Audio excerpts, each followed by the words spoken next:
ধীরে ধীরে এগিয়ে আসছে ঘূর্ণিঝড় ফিনজাল। ইতিমধ্যেই বঙ্গোপসাগরের দক্ষিণ পশ্চিম থেকে উত্তর পশ্চিমে এগিয়ে ভারতের তামিলনাড়ু রাজ্যের দিকে অগ্রসর হচ্ছে ঘূর্ণিঝড়টি। ভারতীয় আবহাওয়া বিভাগ বলেছে, তামিলনাড়ু রাজ্যের পুদুচেরিতে এটি আঘাত হানতে পারে। আঘাত না হানলেও বাংলাদেশে ফিনজালের প্রভাব পড়বে বলে ধারণা করছে আবহাওয়া অধিদপ্তর। সংস্থাটি বলছে, দেশের 4 সমুদ্র বন্দরে 2 নম্বর দূরবর্তী হুঁশিয়ারি সংকেত দেখিয়ে যেতে বলা হয়েছে। ইডেন বে কক্সবাজার সমুদ্র সৈকতের উপর নিজেদের একটি ঠিকানা।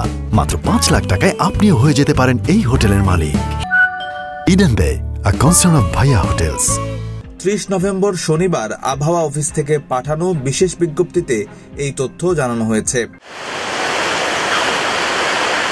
বিজ্ঞপ্তিতে বলা হয়েছে, দক্ষিণ পশ্চিম বঙ্গোপসাগর ও তৎসংলগ্ন এলাকায় অবস্থানরত ঘূর্ণিঝড় ফিনজাল উত্তর পশ্চিম দিকে অগ্রসর হয়ে বর্তমানে একই এলাকায় অবস্থান করছে। এটি শনিবার সকাল 6টায় চট্টগ্রাম সমুদ্র বন্দর থেকে 1650 কিলোমিটার দক্ষিণ পশ্চিমে, কক্সবাজার সমুদ্র বন্দর থেকে 1605 কিলোমিটার দক্ষিণ পশ্চিমে, মোংলা সমুদ্র বন্দর থেকে 1505 কিলোমিটার দক্ষিণ পশ্চিমে এবং পায়রা সমুদ্র বন্দর থেকে 1515 কিলোমিটার দক্ষিণ পশ্চিমে অবস্থান করছিল। এটি আরও পশ্চিম উত্তর পশ্চিম দিকে অগ্রসর হয়ে উত্তর তামিলনাড়ু উপকূল অতিক্রম করতে পারে।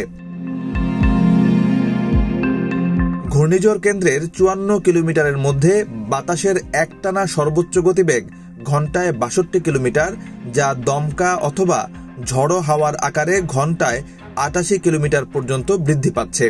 ঘূর্ণিঝড় কেন্দ্রের নিকটবর্তী এলাকায় সাগর খুবই উত্তাল রয়েছে। এ কারণে চট্টগ্রাম, কক্সবাজার, মোংলা ও পায়রা সমুদ্র বন্দরসমূহকে 2 নম্বর দূরবর্তী হুঁশিয়ারি সংকেত দেখিয়ে যেতে বলা হয়েছে।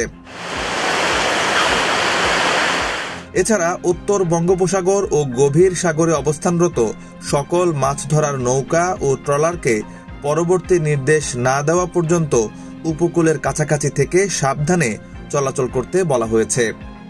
নিউজ ডেস্ক, বাংলাদেশ প্রতিদিন।